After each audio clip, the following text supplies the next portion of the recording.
FRC, scapular end range rotational training from a Cobra position.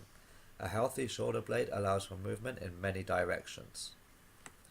The shoulder blade should just glide across the back of the ribcage in any direction unrestricted.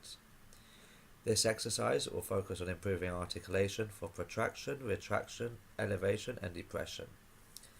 For the setup, from a prone position with the hands in line with the shoulders and slightly behind, extend the arms fully into a Cobra position.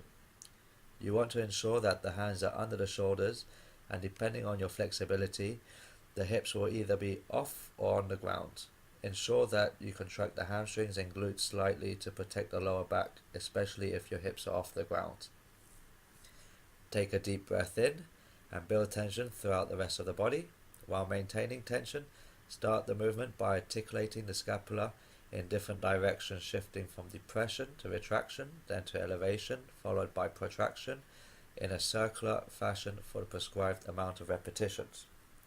Ensure that you perform the movement in both directions. Focus on achieving as much range in each articulation before moving to the next position.